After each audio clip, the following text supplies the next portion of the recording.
la cuarta parte de la serie Vote 2024 Table Talk, una producción de Marquette University, Milwaukee PBS y Adelante, hablamos del tema Inmigración. I'm Phil Rocco. I'm a professor of political science at Marquette University, and I'm excited to talk to some voters tonight about immigration. Hi, I'm Tammy Shong, raised in Milwaukee, Wisconsin, and I'm excited to have a conversation around immigration. Hi, my name is Stephanie Janes Salgado Tamirano. I'm originally from Tegucigalpa, Honduras, and have been living for a decade in Madison, Wisconsin, and I'm looking forward to hearing from our community members tonight about immigration. I'm Penny Petrozinski from West Bend, Wisconsin. I'm looking forward to this opportunity to discuss the immigration policies. Hi, I'm Al Hamden, and I'm from Franklin, Wisconsin, and I'm here to talk about immigration. My name is Mark Holland, and I'm from Germantown, and I'm really looking forward to having a conversation about immigration today. According to public opinion polls, immigration is a top issue in this election. The Pew Research Center noted that a growing number of migrants seeking entry into the United States at its border with Mexico has divided Congress and has emerged itself as a top issue in the 2024 election. Do you personally consider the situation at the border a crisis, a major problem, a minor problem, not a problem? And some people have argued that what we have at the southern border is not a border crisis, but an asylum crisis. For me, being an immigrant is like the elephant in the room, because from what I understood growing up, I always had this idea of like, wow, the United States is the greatest country of the world. There's so many opportunities. I can walk on the streets and not get kidnapped, you know? It is important to me, and I do believe that the United States needs immigrants in order to survive. I feel like the politics sometimes demonize immigration more than it should. I mean, I think 95% of immigrants are hardworking people. Maybe you do have, few, bad apples, but every society has bad apples. It's not relevant to, immigration, migrants, or natives. It's not just what's happening on the southern border. Children of refugees, like we have, thousands of, Southeast Asians that are being deported that nobody really knows about. And these are children that came here as children, like the refugee kids, to experience that and to face that, and through no fault of their own, having to be facing deportation to be sent to a country that they didn't even grow up in.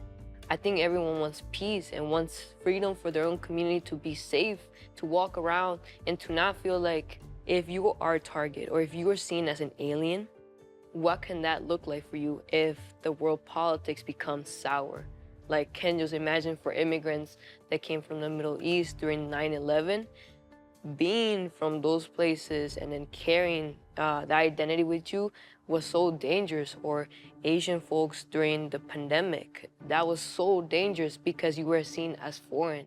I believe that it is a crisis because people are coming, and we need to protect our citizens. We need to protect the people of America. And there's a lot of people that are coming in that don't have that agenda, that they're here to sell their drugs, they're here to traffic people.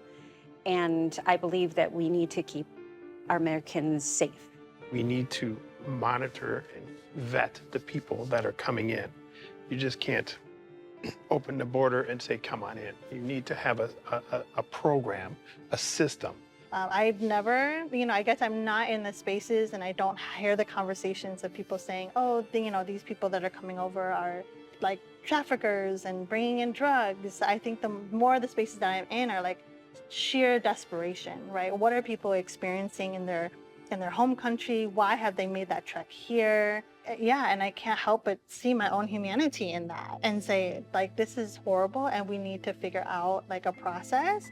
But at the same time, we need to like treat people with like kindly and with respect and holistically, because it's not okay how we're treating families that are arriving here on the border. I see the border and border, right?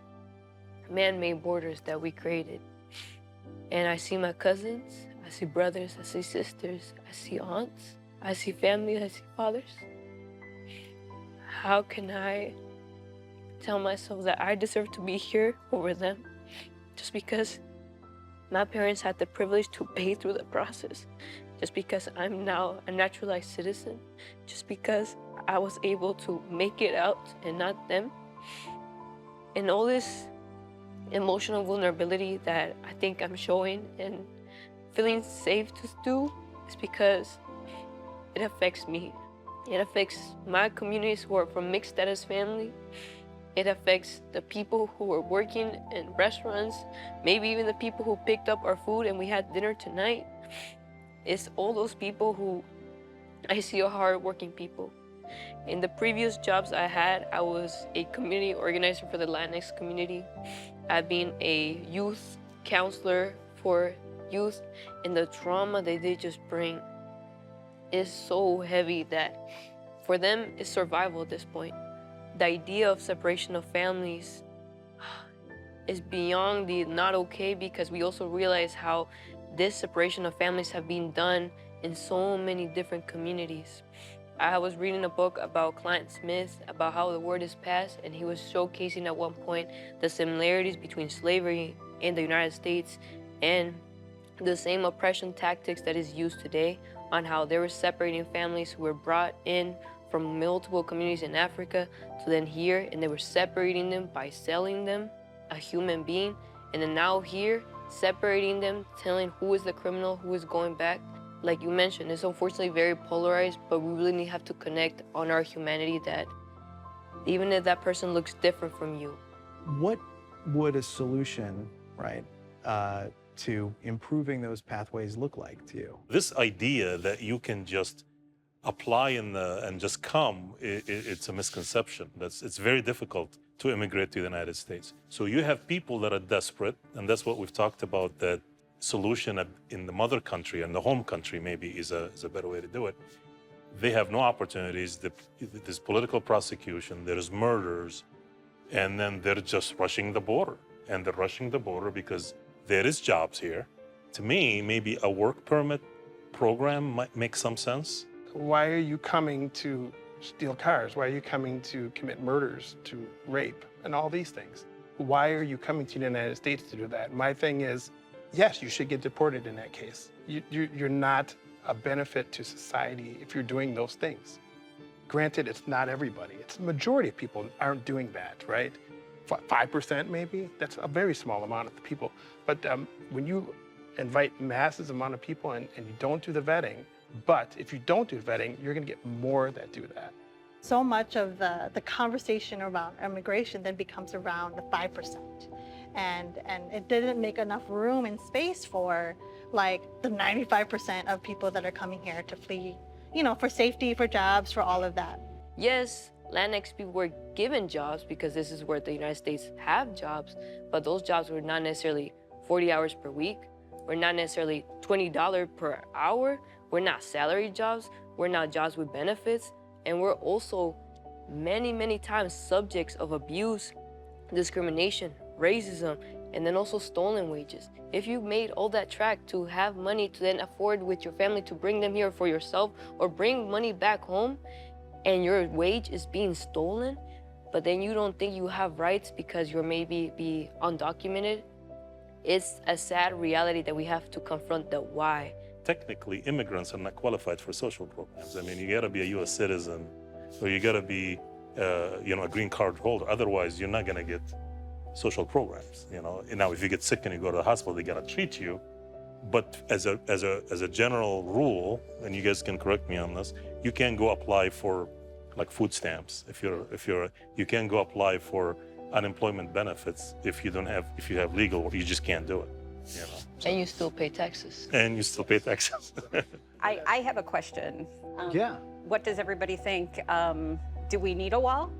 I think we need to govern and know who's coming in, and it should be channeled the right way. So in some ways, I think, yeah, a wall would be good. But then in some cases, I think it's not very inviting, right? It's like saying, stay out. I don't think we need a wall. I think with a wall or not, people are still gonna come in. My hope for the future of American politics is? I'd say civility. United. That people really see each other's humanity. Bipartisanship. Equitably.